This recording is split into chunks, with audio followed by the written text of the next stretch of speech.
So hi everybody, this is a video for you on using Photoshop to create your concentration and then your concentration structure. Right now you all have Photoshop um, as well as the entire Adobe Creative Suite. If you follow the instructions in the announcement I posted on how to use your Bellevue College email to get access to that. Big suggestion here for you is only download Photoshop. These are really big files when you download these programs. And not only that, but they also tend to update in the background. So if you're using like data at home or like a lower like speed Wi-Fi, or lots of people at home are on Wi-Fi, you know, Adobe is constantly updating in the background, and it really does take up a lot of bandwidth to run that. So I actually turn off the Adobe Creative Cloud on my laptop so it doesn't do that. So once you've downloaded Photoshop, you want to scan in or photograph and bring in to Photoshop your two super units. I only have, for this, I'm only going to use my Poison super unit. I just think it's a little easier for you to follow, but you would do the same process in terms of creating the transparent layers for both of your super units, and then you would create your concentration with both of those units simultaneously. But we're just going to use my singular super unit here, points, lines, and planes, for the mushrooms. And I'm going to go through the process with you, and then, like I said, you're going to use your poison and your antidote together, and then you're going to like do this process for both the poison and the antidote, and then you will combine the poison and the antidote together into like a super unit, and then you're going to use that to create your concentration. So the first thing I'm going to do is I'm going to bring in my image into Photoshop, and I just did that by opening Photoshop and going to the open menu, and then I have these on my desktop, and so I was able to just open it directly from my desktop. Once your file is open, we're going to just adjust the brightness and contrast so that we have just white and black. So you can definitely do this by going to Image, Mode, and then go to Grayscale. Hit Discard. That's going to remove any sort of the spectrum that's not within the values. And then what I'm going to do is I'm going to go to Brightness Contrast. I'm going to click on that, and you'll see right here on the right in your Layers section that it just created the new layer. So I'm just going to make sure I'm clicked onto that layer, and so there's my Brightness and Contrast slider bar. So I'm actually going to increase the contrast 100%. And then I'm going to decrease the brightness 100%, and you can see right there how the black really starts to stand out. Now, if you don't have a good photograph or you don't have a good scan, then you're going to get perhaps a lot of gray sort of pixelation happening out here.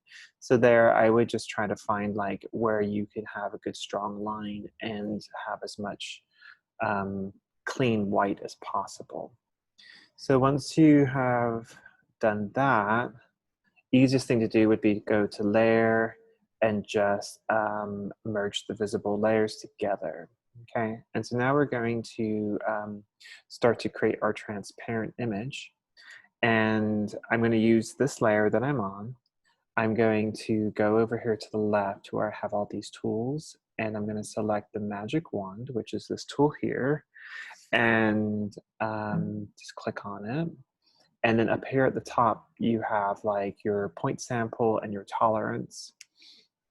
That's going to tell the magic wand like what type of sample it's going to select in terms of the pixels, whether it's like 3x3, 5x5. This right now is just set up under point sample, that's fine. And then next to it is your tolerance. That I have set up as a 5. So that means that like a range of 5 pixel, in this case, values that it will select.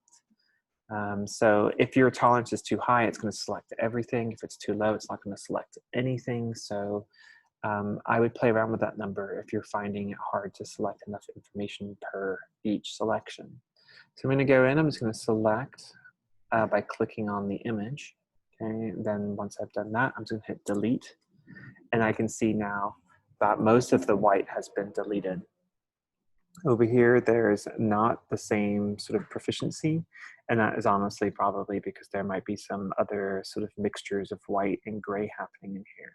So if I select like that area there, I can then go to select and go to similar, and it will select similar pixels. And if we delete that, then that kind of helps us to get rid of all that additional information. Now, be really super aware that like anywhere where you had like a lighter line or a lighter point, that they may be gone now because you may have just over selected. So if you notice that you had a very large group of information disappear that you need, then just go ahead and go back. So you can go to edit, and then you can do undo. The easiest thing to do actually is here, which is your history. So if you run your cursor over any of these, it tells you what they are. So if you hit your history, then you can go back one step and remove that step. And so then if we zoom out, we can see the white is still there. Now, if I don't like the step I did and I want to remove it, I can click on the step that I want to remove, and then I can just go down to the sort of like this group is what I want to get rid of. So if I just hit similar and drag that, anything below similar is gone. And so this is back where we are. It's the magic of the history tool right there. So let's see if we lower the tolerance here down to like maybe like a 3 and see what happens. And what I'm going to do is I'm going to take my magic wand tool. I'm going to hit Control on my Mac. Shift. And you can see that little plus sign show up. Or if I hit Option, it's a little minus sign. So I'm going to keep down the Shift, and that means I'm going to add selection each time that I click. And so that gives me a chance to kind of like go in here and add an area. And I can hit delete, and you can see like slowly you're going to delete all the white. You really want all the white gone, but you also don't want to remove so much information of your lighter stuff that you lose the integrity of your design. So you're just going to go through and just delete all those things, those areas that you don't need. The reason that we're doing this is because as you start to layer up this information in your gradation, there might be some lines that you want to overlap, and there might be, this line might look great on top of that plane. And so like, you don't want the white there because you want to be able to have transparency within the design. So go ahead and go through and delete all of the information that you don't need that is white. I'm just going to do this kind of quickly so that I can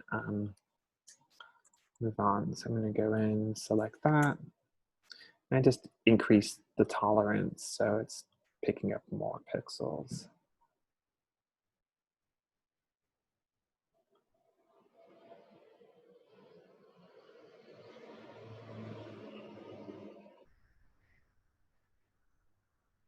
And you may know how to do this faster. There might be a trick I don't know. And if you know that trick, awesome, go for it.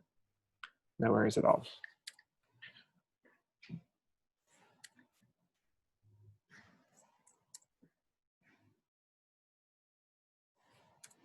So once all the white is gone, then you're going to be ready to move on to the next step.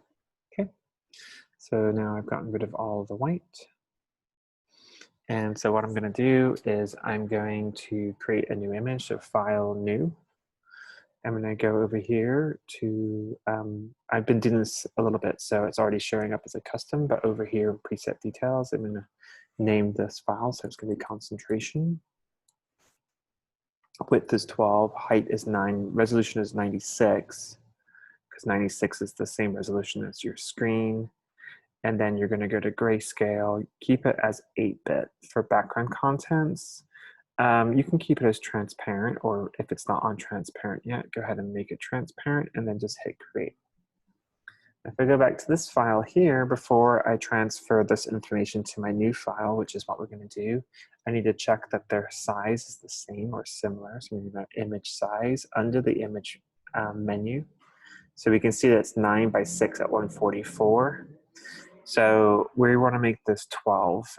It's okay if one of those numbers is below, like, we have a 12 by 9 file, but if it's 12 by 7.923, that's okay. We do need to make sure that the resolution is the same. So once you've got the resolution the same and you know that this size will fit within the next file that you're transferring it to, hit OK, and that's going to resize that file for you. Then go ahead and you're going to select your image. So easiest thing to do is just Command A. It's going to select all. If you don't know how to do that, then you just go select all. Then copy is just Command C, or you can go, this is where because I don't use these very often, edit, copy. Click on the file that you're pasting to, and then paste is just Command V, or you can go to image, edit, paste, and it's going to show up right there. Okay.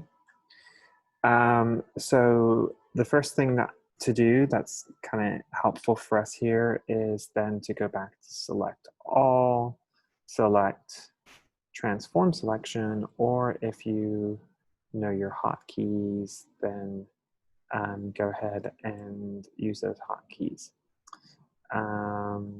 And that should transform that area. It did not transform the area. Okay, so sometimes when I'm doing screen recording, it won't let me do certain things for some reason. So let me try again. There we go.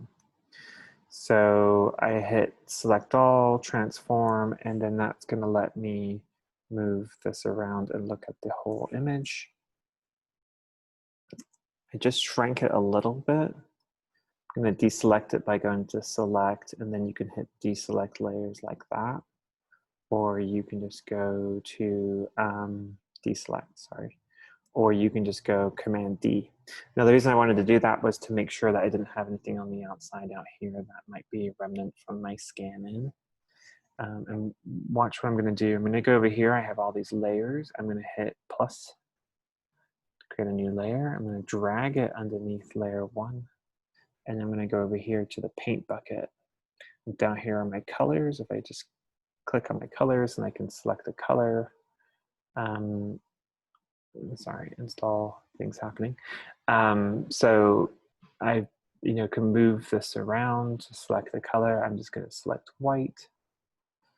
And then I'm going to make sure my paint bucket is on. I'm going to, on my layer, which is this one that's now selected gray, I'm going to hit that paint bucket tool. And so now we can see the design floating over white.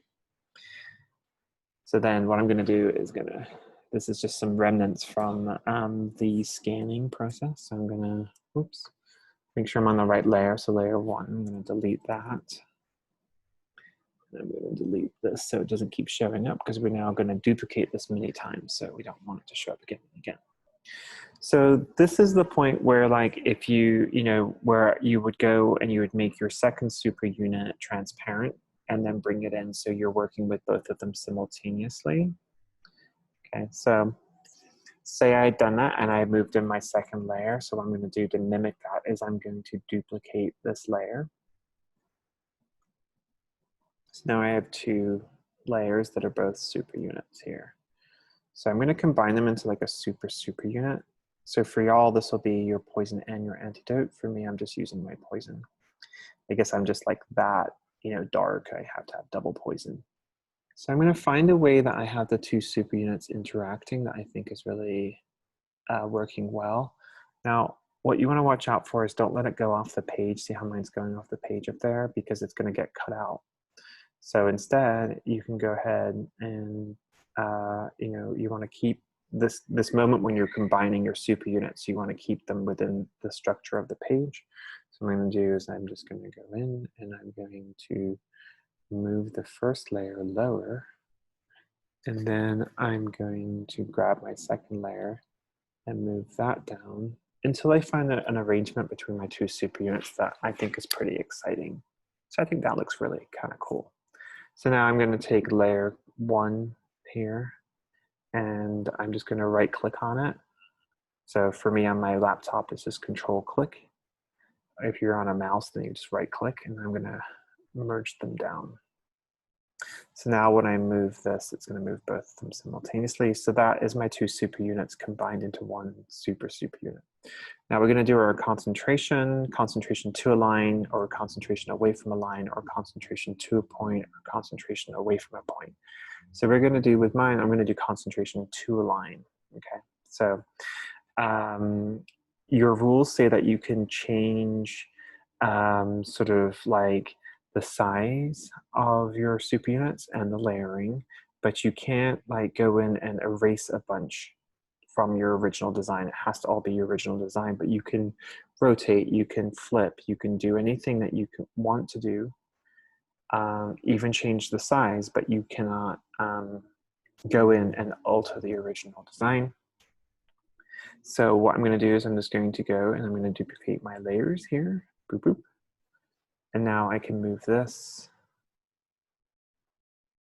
And this is why it needed to be transparent, so that you can layer them on top of one another. So again, I can go and I can duplicate my layer. Boop, boop.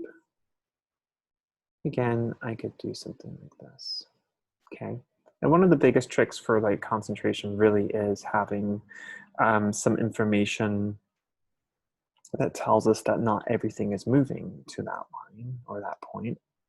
So you want to have some things outside of the concentration to let us know, oops, I don't know where that went, to let us know where it's, you know, what is happening, like why is it a concentration? So then you want to have some things that are not moving towards your concentration, so that it's not really obvious that there's only one direction things can go.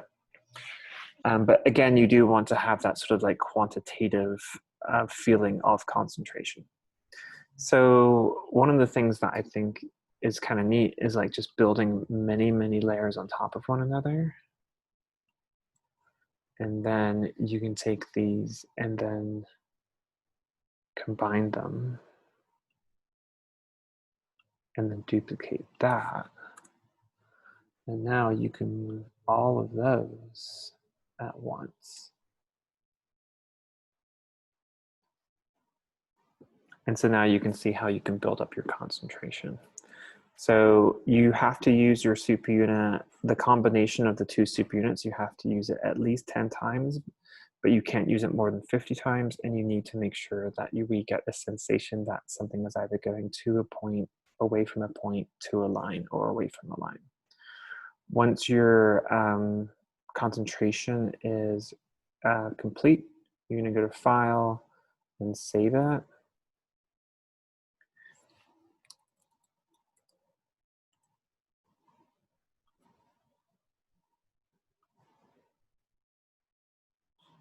Okay, and then that will allow you to move on to the next step. So there'll be another video about the next step, but this ends this step of creating the combinations, the transparent layers, and your concentration.